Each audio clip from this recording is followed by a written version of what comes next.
watch it later. So yeah, if you want to go back to drawing on your little board. We just talk to nobody instead of talking to the class. Exponential functions. What defines something as an exponential function?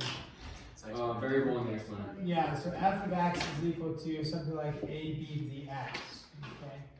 So if you have f of x equals a b to the x, and b,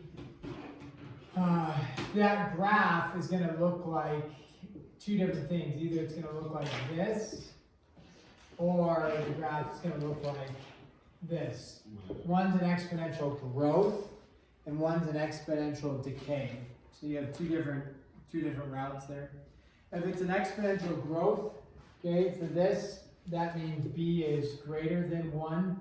If it's an exponential decay, b is less than 1, greater than 0. So it'd be like 1/2 or something like that. So exponential growth and exponential decay. We've worked with some of these before in the past, and good. Rule of 72.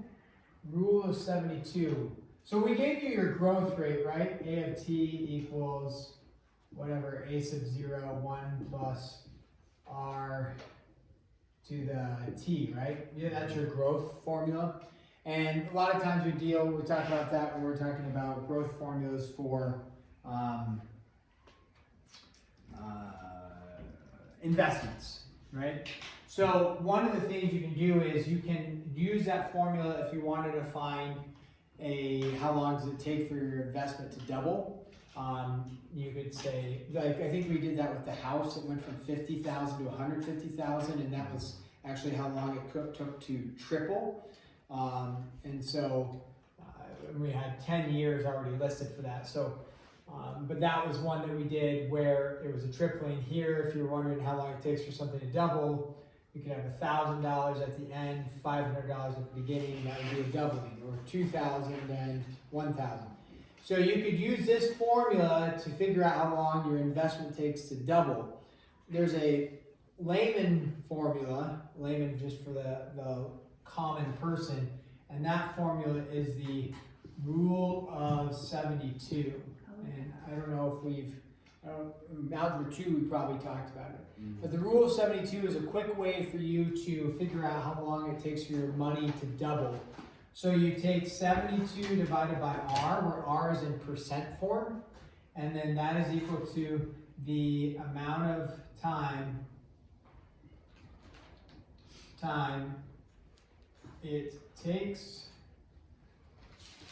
for your investment, sloppy handwriting, sorry, to double. So 72 equals, so if I asked that on a mid-chapter assessment test, what give and describe the rule of 72, you would just say 72 over r, and it's the amount of time it takes for your investment to double. So if you had, let's say, 10% interest, how long would it take for your investment to double? If it was a 10% return? Oh, 10%. 7.2. Yeah, 7.2 years. Yep, it'd be in years. Now, if you had 72% interest, how long would it take your investment to double? 1 year. 1 year. Does that make sense? That a 72% return would double your money in 1 year. Mm-hmm. What would your percent of return need to be for it to double in 1 year? 100%, right? So the rule of 72 it works for smaller values, but usually if somebody ever came to you and said, hey, I'm offering you a 70% return, Wow. not happening. If it's too good to be true, it's too good to be true. So in general, this would not be necessary for untruths. So usually when you're looking at a percentage return, they might say, hey, my mutual fund in the stock market is returning 11.3%. Okay, this will work great for that. Hey, your bank account, see ya. What? See ya. Oh, is it? You saying buy his bank account? Yeah, see ya, buddy. Yeah. Take her easy. Good to see you, Micah. Yeah, see you I'm guys. just informed that he's gonna rob him. So, you know, if you say, okay, 10%, 7.2 years, or your bank, your interest on your bank account is 0.05%. So go ahead and calculate how long would it take with 0.05% interest. How long would it take to double your money in your bank account? 0.05% interest. 1440. Yep. What did you say? 440. So 1,440 years. Yep, Okay, that's a lot of years. a lot of years. So is the bank a great place to invest your money? No. Yeah, it's a great place to keep your money safe. A terrible place to invest your money. So if you 1,440 years later, it'll double. Okay, so that's Rule 72. I use that actually quite a bit just to kind of give a gauge of, hey, they're offering a 5% return. How long is that going to take for me to double my money? Okay, oh nice, it's going to be like not 8 years, like 14, 14 plus years, 5%. So that's okay. So that's the Rule of 72. There's other formulas. The book doesn't really formally, I don't think they give you like a box for the formula, but they have a doubling formula, half-life formula, and they will use A of t is equal to A sub 0, and then they use the variable b to the time divided by k. So in Algebra 2, we gave individualized formulas. As you progress, sometimes you just get one formula and you have to figure out how to manipulate it. Such as this, hey, here's your growth and decay formula. You're like, well, that's the growth. If I want to make it decay, what do I need to do? Put a minus, right? So you would be subtracting. So it's kind of like here, is this my doubling formula or my half-life formula, or which formula is it? Well, this in this case is just the general formula. If you wanted it to be a half-life formula, and half-life is, when do we see like half-life? Like bacteria. Yep. Carbon decay. Carbon decay. Yeah. So in this case, you could change it to something like this. You have 1/2, because it's the half-life, to the T divided by H, where H is the half-life of the carbon. So the carbon decays every 3,200 years. It's cut in half. So that would be H is your 3,200 years. T is the amount of time that the carbon has been decaying. If you wanted a doubling formula, you would just simply say A sub 0, and then change, instead of 1/2, what would you have? 2 to the T divided by, we could change the variable to D, where D is your doubling time. So like a bacteria doubles every 20 minutes. Okay, so great, every 20 minutes, so D would be 20 minutes. The thing that would be important here is your time on top and your doubling time or your half-life, that has to match. So if it doubles every 20 minutes and then it says how much bacteria is there after 6 hours, you don't go 6 hours divided by 20 minutes. Hours and minutes have to match. So you would change hours into minutes and then divide by minutes. So make sure your units match. Tripling formula, all you would do is change 2 to a 3. So if it's something, hey, it triples, you would change that 2 to a 3. All right, I think we're pretty good on some of that stuff. So let's poke around at a few examples. You guys want to poke? Yeah, here we go.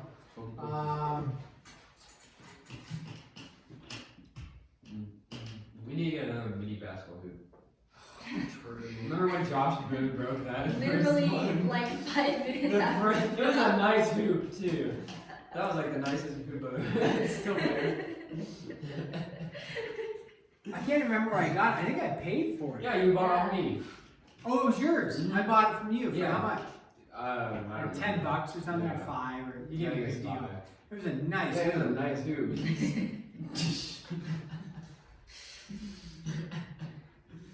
That was sad. I'm still a little upset. If you're watching this, Josh, I do forgive you. It's just hard. Imagine he watches this video somehow. He just randomly sorts through his YouTube channel. It's like, I wonder what he does today. Oh, he's still a teacher. Lesson 5-3 exponential functions and forgiveness of Josh. That's what you should title it. And forgiveness. Just in case you ever sees it. Yes. Anybody need a Kit Kat? Yes. Yes. Or a Hershey's or an almond joy? Can I have a Hershey's? Hershey's? Hershey's. Can I have some simply chocolate? Oh, no. I missed that. What do you want? Oh, Really? I didn't know Hershey's was popular. I it's do pretty not popular. like Kit Kats. Kit Kat? The guys are pretty good. Kit Kats feel like they're mostly air though. I don't like a packet of plastic, also known as Hershey's. Alright, so if I want to find a exponential function, my goal is to end up with something that looks like this, but with some numerical values in it. And so what we're going to do is we're going to set up an equation, two equations, two unknowns, then solve from there. So with an exponential function, it is f of x equals ab to the x, right? However, sometimes when we're dealing with f of x, it's beneficial to change f of x into, what can we change f of x into? Y. Y. Yeah, so I would rewrite this as y is equal to ab to the x. So then we have several unknowns right now. We have a b, a y, and an x. In the end, our goal is to put in something for a and b. X will be unknown because it has to be a function, an equation, and then we'll have the f of x. So eventually we're going to leave the y and the x and then have an a and a b. But to find the a and the b, we need to write an equation based off of this info and an equation based off of that info. Two equations, two unknowns, and then solve. What can I plug in for the first equation? What can I plug in for y? 64. 64, because you inputted 0 for x, you outputted 0 for y. So b to the 0. Now they make it really easy for you actually in this case is they say, okay, b to the 0, so therefore what is a equal to? A is equal to 64, okay? So then over here, this, doing the same formatting, when you input for x, you input a 2, you output a 4 for y. So 4 is equal to ab to the second, so b squared. And they are, now we know though, remember two equations here. So what do I know a was? 64. 64. So 4 is equal to 64b squared, and then b squared equals 1/16. Yeah. And then b is equal to 1/4. Wow. That was easy. And then, now I just plug in, I say, okay, y equals, I know a is 64, 1/4, we gotta put it in parentheses so it doesn't get multiplied to the 64th by accident, so 1/4 the x, and then you would change that to be f of x to make it a formal function, 64, 1/4 to the x. So is this gonna be a growth or a decay? Decay. Decay, right? Because it's getting forced. Mm-hmm. Yeah, so it looks something like that. Alright. Drawing quarter. Yeah. Are you guys, do you want more examples? Yeah, or- good. Yay. Oh, No. Yay or no? Yes. I mean, that's one like that. The other ones Are are, there new things? well, it's like the half-life of a radioactive isotope is 4 days. Yeah, we're good. If 3.2 That's funny.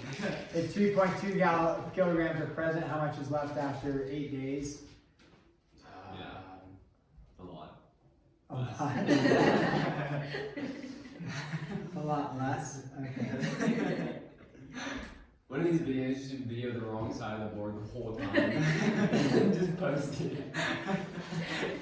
So I'm not in it at all. And none of the writing is just. I still have So I can just hear your voice, not even see you. Facing the wrong direction. face that whiteboard. I still have a great photo of a video from last last year where half your face was cut off in the video and your eyes really wide and your hair sticking straight up. Oh, that's awesome. That is awesome.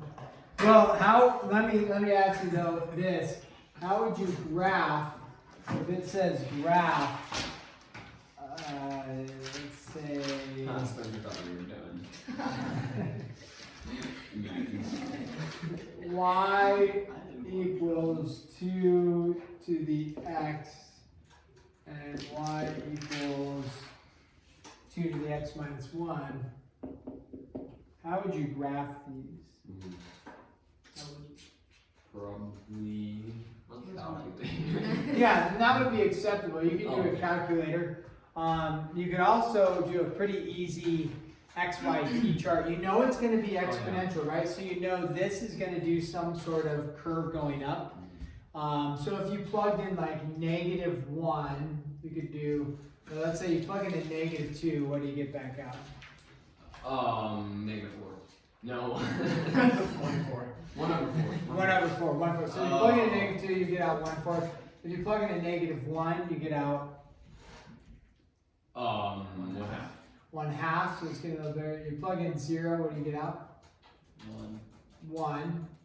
You plug in 1, you get out 2. Plug in 2, you get out 4. 4. So, Whoa. okay, now, is it ever going to go negative? No, it's gonna go. No, because no matter if you plug in a negative, it just makes the value smaller. It doesn't change the base to a negative. So your graph is going to look like this, okay, and then go up like that. Now, the x minus 1, so if you plugged in a -2, 1/8. it would be 1/8. So maybe do this in red, sneak it in there. It'd be down here, right? If you plugged in a -1,